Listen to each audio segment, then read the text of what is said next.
Hello, everyone, and welcome to Untamed Academy, where trainers and owners meet to discover how to improve their communication, sharpen their skills, and master the craft. And class is in session. My name is Mariano Alvarez. I'm a dog trainer, business owner of Untamed Dog Co, and co-host of the Dog Trainers podcast. And this is going to be the first episode of our 3-part deep dive into teaching like a pro. In our last episode, we laid out the big picture. Now we're going to be breaking it down step by step. And today we're focusing on step 1, how to plan like a pro. Because a great training program, a great training lesson doesn't start when the leash goes on the dog. It starts with a clear, well-structured plan. I'll walk you through how to set goals and then break them down into manageable steps and then communicate them effectively with owners. If you want to make your training session smoother, more productive, and easier for clients to follow and stick to with homework, this is where it all begins. Let's get into it. Now, my first tip on how to plan like a pro is to set clear goals. Think about the end result before you even start. What should the dog and the owner be able to do after this lesson is over? Or what is it that the dog needs to be able to not do, or the owner be able to not do, in order to find success by the end of this lesson? And be specific. Instead of just saying, I want to stop my dog jumping on the counter, maybe something along the lines of, I want to be able to keep my dog out of the kitchen while we're cooking Thanksgiving dinner this Thursday without having to constantly look over my shoulder or without having to toss my dog in the crate for the 5 hours that my family is going to be there. And once you've kind of made a nice specific goal, something real, something tangible, then you break it down into steps. What are the small mini versions that are going to ABC walk their way over to the end result? My dog is able to stay out of the kitchen with all these people here and all this food all over the place. And once you have all that stuff squared away, now you have a more clear goal, a more clear idea of a goal. So let me give you a simple example of what this could look like. I'm going to use that same example of jumping on the counters. If I want my dog to be able to stop jumping on the counters, before I start teaching random things, before I just kind of lean on a program because it's just kind of my program, like lots of trainers have their program. I typically start dogs with this and then that and then this. Instead of doing that, I'm going to start asking myself and asking the owner and planning this out before we get started. What is it that we actually need? If a dog is jumping on the counters, I don't necessarily need to start with leash manners at the door. I don't necessarily need to start with crate manners and teaching them to be quiet in the crate unless that's going to be part of how you keep them off the counters. And I don't necessarily need to start with sits and downs and all that good stuff, right? Now, don't get me wrong, everybody. Obviously, there's value to teaching all those different things for lots of different reasons.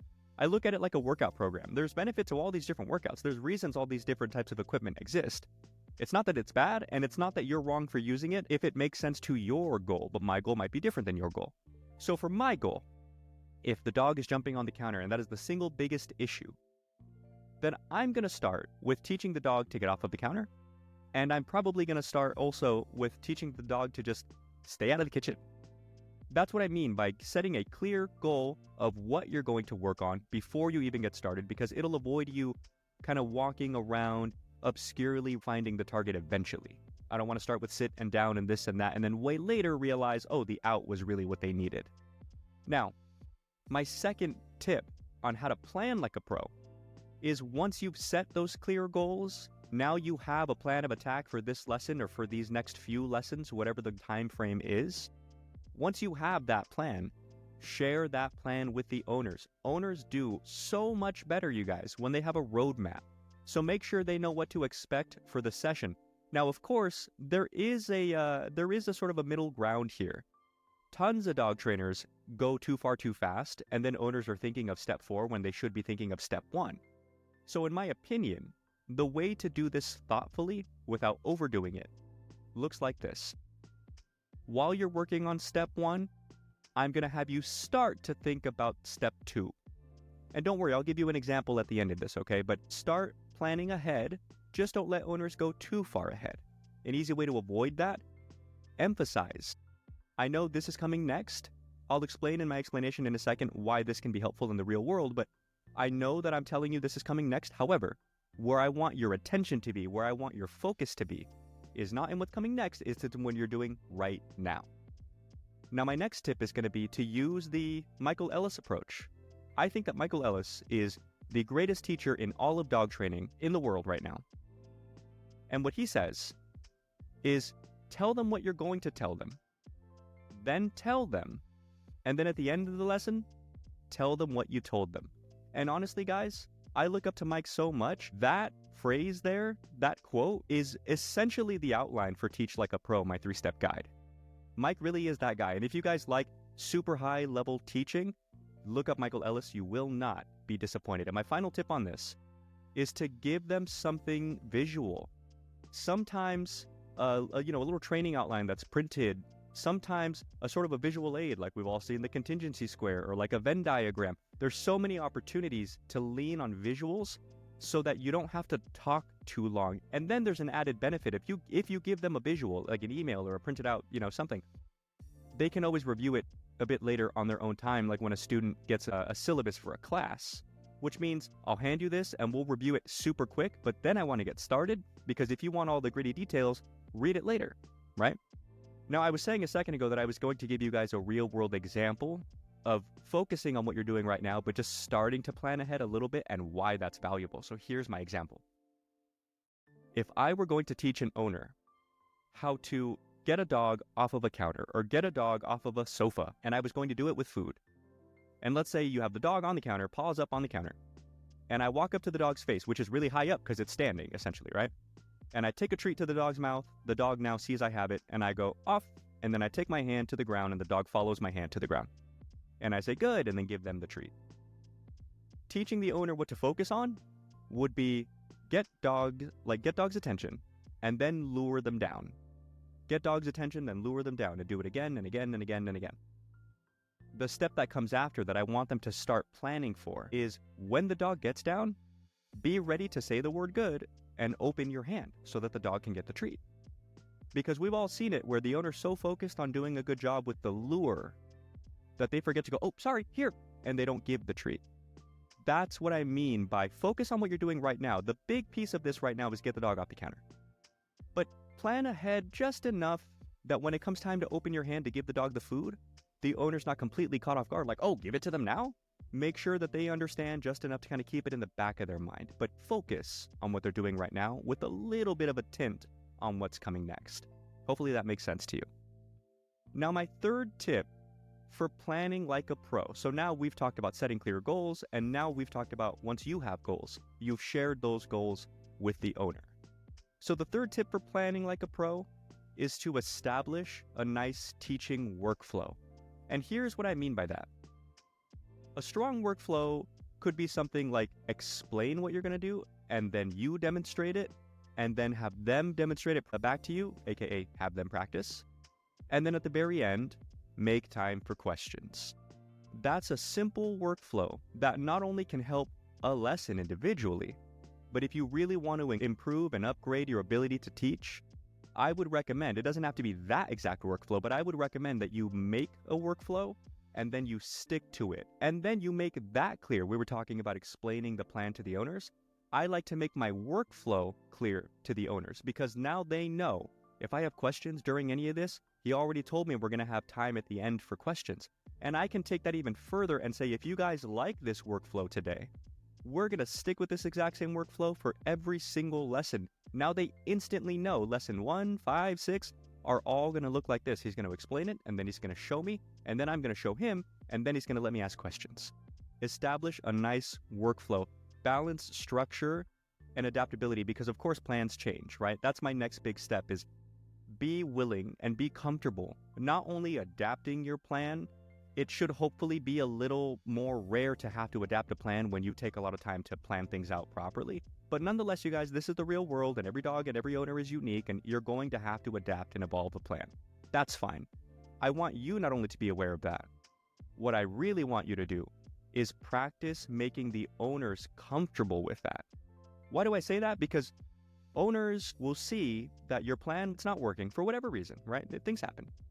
And then they stress out. Oh my God, is my dog trainable? Is this probably the worst dog you've ever seen? I know that my dog's like really stubborn. I heard that Frenchies are like really stubborn. And owners freak out. So you have to be able to explain to them, no, you guys, stop stressing on me right now. plans change. It is okay. Don't freak out. This doesn't mean that your dog is terrible. This doesn't mean that this isn't going to work. Plans change. It's okay. Just make sure that you make that clear to them in a way that conveys confidence. Even though this plan is evolving, it doesn't mean that things aren't going to happen the way that you want them to happen.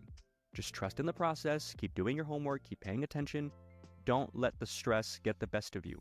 So those are my 3 steps on how to plan like a pro. Okay, we're talking setting clear goals, and then share the goals with the owners, and then establish a nice, clear workflow and make sure that you share the workflow with owners.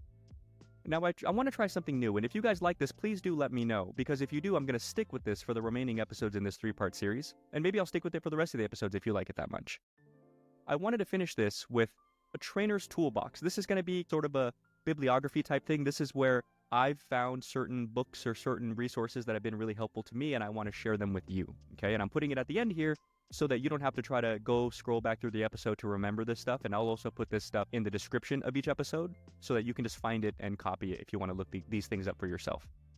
So, someone that I really want to highlight, she's written tons of books, so it's hard to say which one, but I would just look up Dr. Ali Atkison. That's Atkison. Dr. Ali Atkison. She's the president and head of ROI Training Solutions. Basically what they are, they're a company that is hired by other companies. And then that company that hired them sends them training materials. I want you to teach my HR staff, this, and that. And what they do with that information that they sent them is they turn it into very teachable, digestible information. They're professional teachers. They teach for a living. And she's since written books on how to communicate better, in context broader than just teaching. She's somebody who I look up to a ton. I actually quote her quite a bit, and I would strongly encourage you to look her up, Dr. Ali Atkison. Now, the second book I'm going to recommend is The Talent Code by Daniel Coyle. I hope I'm saying that right, Coyle. I'm sure a lot of you guys know The Talent Code. It was a really popular book, I know that, but it's a great book on how people learn best. And something else I'm going to recommend, it's not a book, it's in terms of using visual aids, don't be afraid to make your training room feel a little bit like a classroom.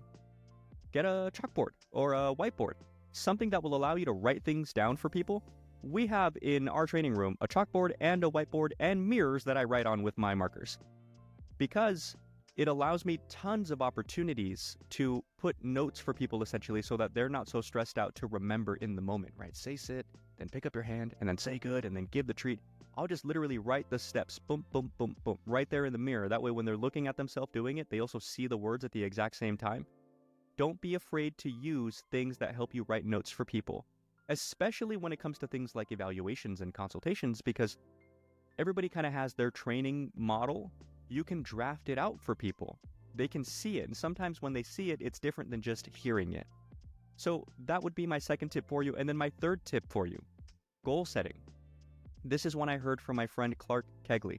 He's got a YouTube channel. He's a really sharp guy. He had a program that he was running for a while called Metamorphic. I think it's closed now, but it was incredible. And most of that information that I saw on Metamorphic, I see on his YouTube channel. I couldn't recommend enough that you guys check this out. So the tip that I'm talking about, to get back to it, it's a type of worksheet that I'm sure you can Google, and it's called the Goal Setting Worksheet.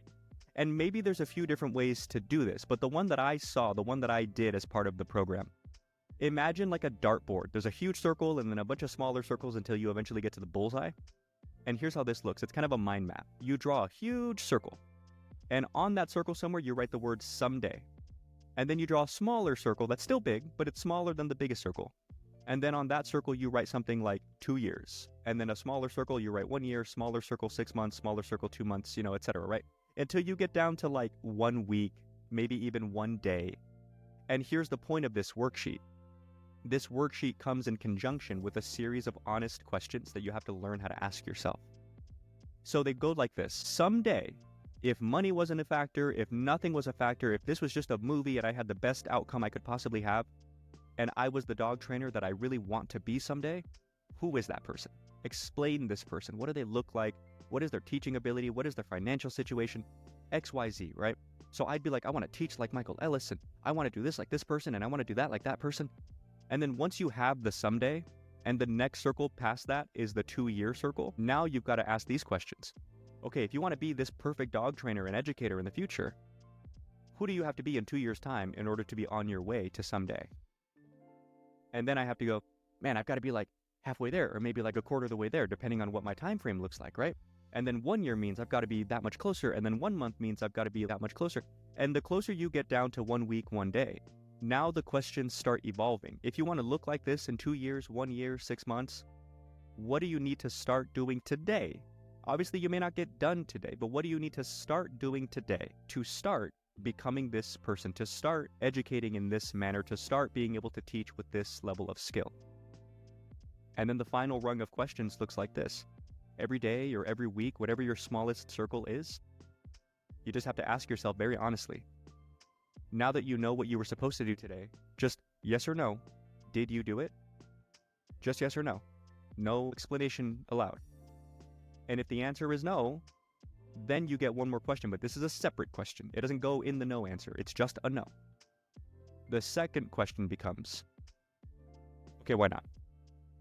Because then the third question is going to be, now that you've written out your reasoning, is your excuse valid? And again, that is a yes or a no. It's an incredible worksheet, you guys. Again, it's called the goal setting worksheet. I'll reach out to my friend Clark and see if he's okay with me posting the one that he sent to us. But if he's not, Google goal setting. It's like this target, bunch of circles closing in on each other.